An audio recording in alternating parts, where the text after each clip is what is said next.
And then they say, of course, if you open your mind and you want to see the whole thing and see how it all works, then we'll go on. So now back to government. Number 4 of what our government should do is obvious and needs no more discussion. That was big projects that are just too big to do any other way. That brings us to number 1. The first duty of government is to keep the citizens of this country safe. The government has to keep us all safe. Safe from what? Safe from other countries and their attempt to invade us. Safe from other countries who would steal from us. Safe from other countries who would damage or pollute our land. And give the return courtesy to all other countries. And you know, that's they capitalize it, but they don't really make the point as large as it should be.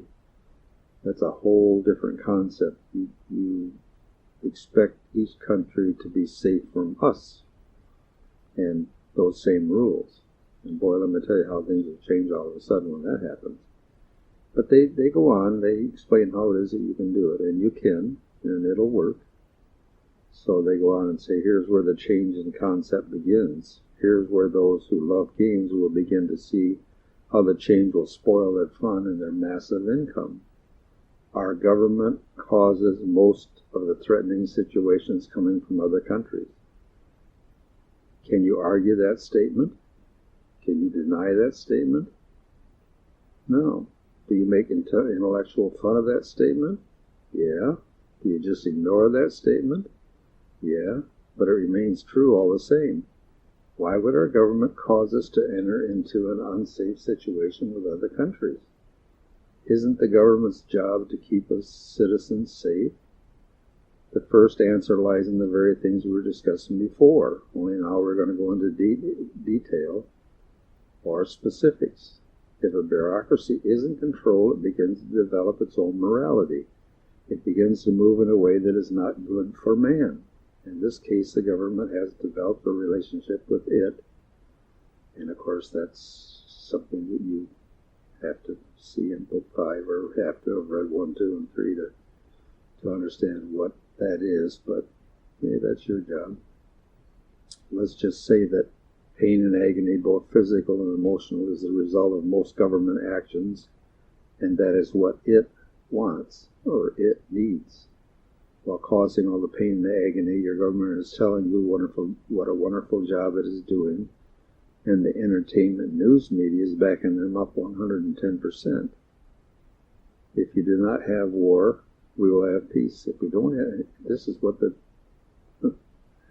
somebody in power is saying, if we do not have war, we'll have peace. If we have peace too long, people will begin to think. If people are allowed to think, they might just discover us and what we are doing. We absolutely cannot have that. There is the truth of what your government is thinking about war. So we have to have war so they don't find out what your overchargers and the people who want to rule the earth are thinking. And why do they care? Because you have the power. As you go along and as you go along, you're going to begin to see that these people that are overcharged and these people that are very, very, very wealthy and these people that are making the rules of world government are terrified of you because you have the power. But they can keep you separated long enough so that it doesn't matter because you can't do anything. So this Book 4 is showing you why it is that what you do to change things in your life haven't done anything. And they show you what it is that you have to do. So in part of what you have to do is see what's really going on for the truth of it so that you can change what's really going on, and that'll give you real change. So they say it becomes obvious that to you that you will not be able to solve the massive amount of problems that face us in this area, this government war thing. The answer is that after the whole of Book 4 is put into effect, the government that you now own will have elected officials who will know how to correct the problems and will correct them, or they'll be cut.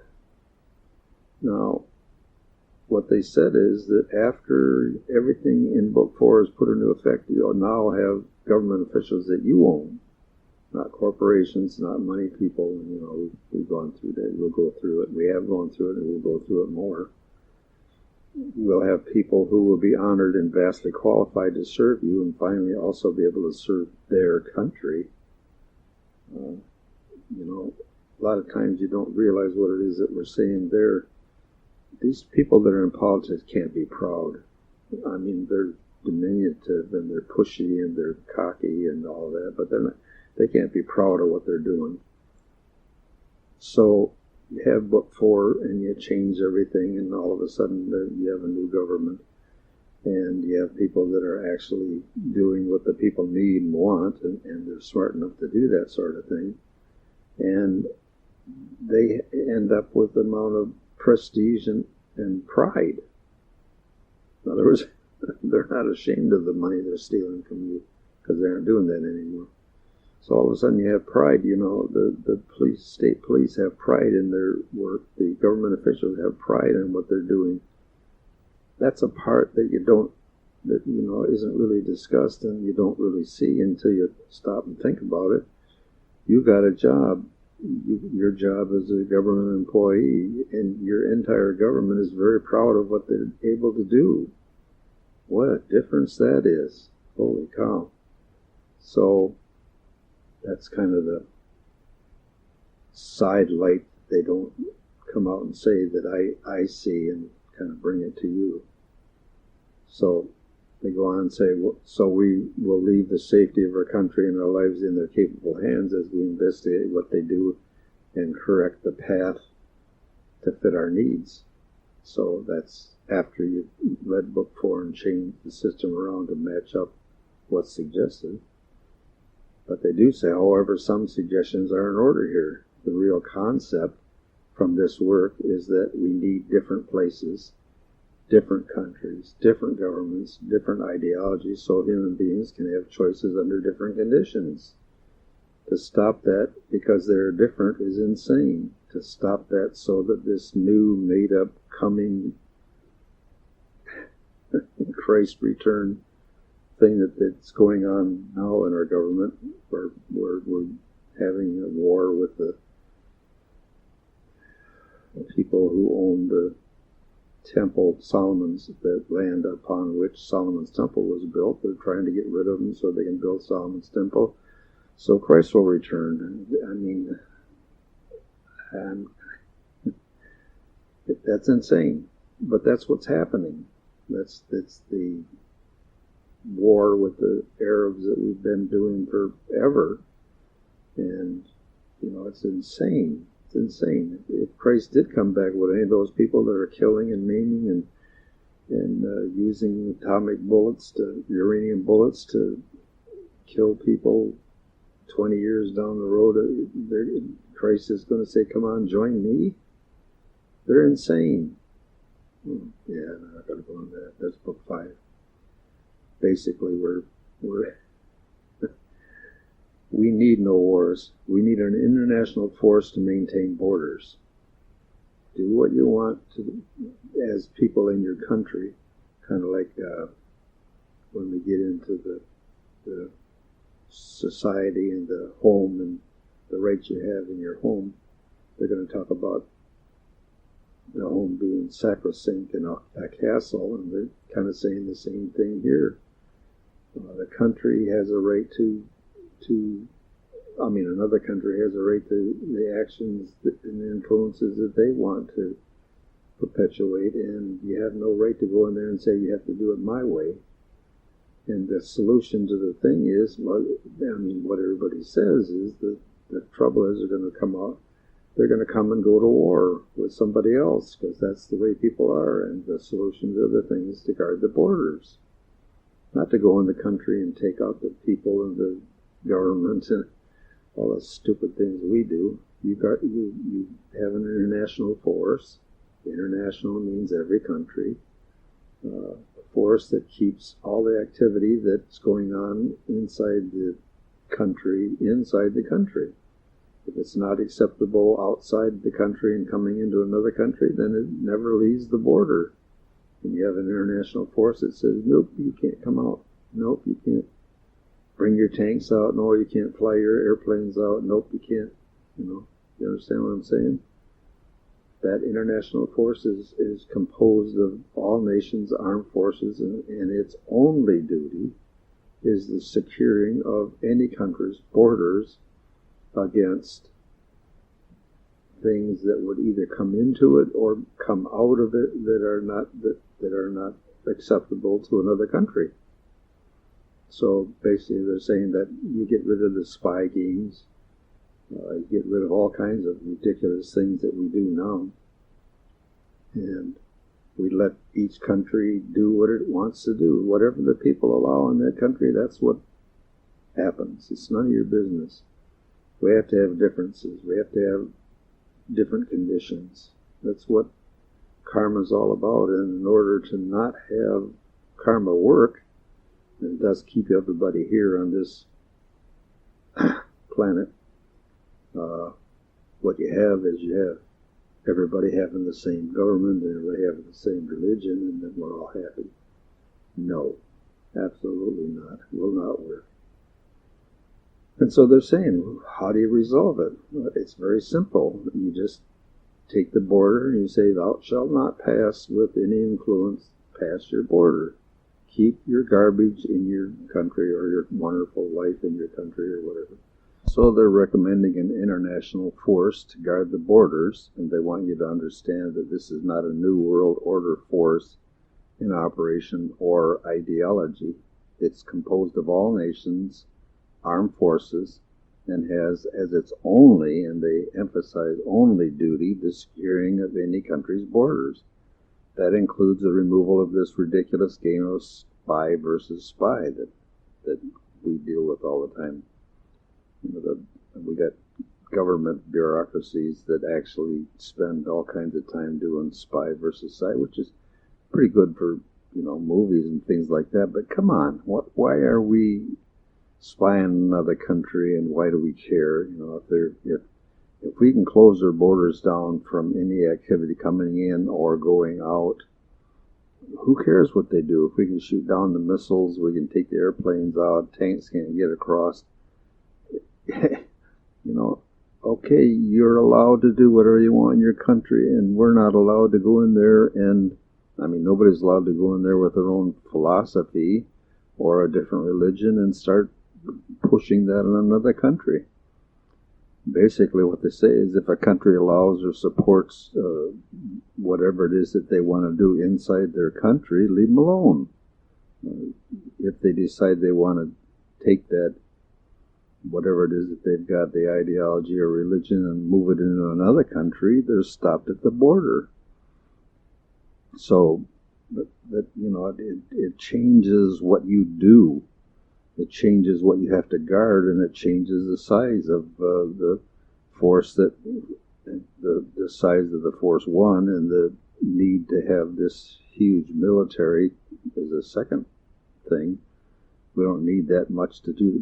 Whatever we need to do the job to secure the borders, that's what we got to do. We and every other country in the world, and we have to have the concept that you stay out of everybody else's business, So it becomes an international law, and one that I'm sure we can get past, that to cross a border for any misdeed is not acceptable and will be punished. That means that you don't go into another country and do anything that other country doesn't want you to do, and everybody's all agreeable. The military agrees to it, the nations agree to it, and everybody's happy. The People's Trust News will be on guard to make sure that this part of our national law is in no way used to enforce a political agenda, and it would be watched and investigated to make sure that nobody was building up some kind of thing that they can use to attack another country.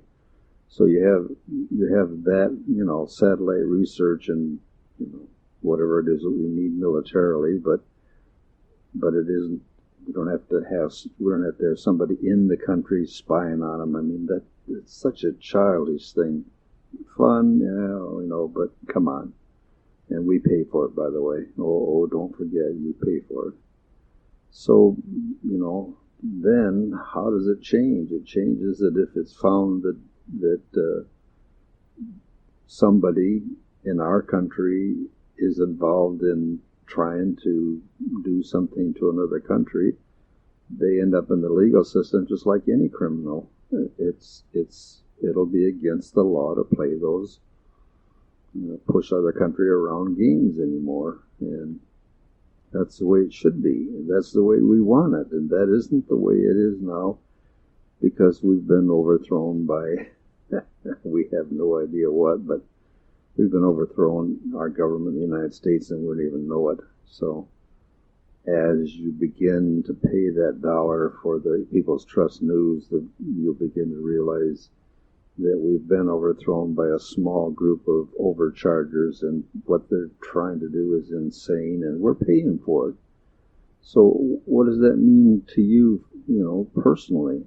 Well, the first thing is that the horrible military costs will come down drastically. That means the giving of military equipment and money for the same will stop to any other country. Economic aid will stop to any other country. And that, government economic aid. And they say, obviously, if there's a natural crisis and we as a people in the United States decide to help them, more fine, and there's nothing wrong with that. But to go and try to buy a country so that they'll do what we want them to do, that's out. So the military budget is going to go way down. The printed or published military budget for 2015 is going to be $756.4 billion, and believe me, that is not all that's related to military stuff. And a lot of that will go away. You can't get rid of all of the budget because you have soldiers, and you have to bring them back home, and you have to give them jobs. And you have military bases that have to be maintained, and you have to be ready to guard the borders. But basically, the cost of the military, the cost that the overchargers are stealing from you every day of the week, will come to an end, because they'll start seeing it. We'll start seeing it, and we'll say, no, this has got to stop. So basically, what you have is then the safety inside our country will be carefully spelled out in the chapter on law, but we have now covered the safety outside our country, because we have this multinational military group that's guarding the border. So that problem will come to an end.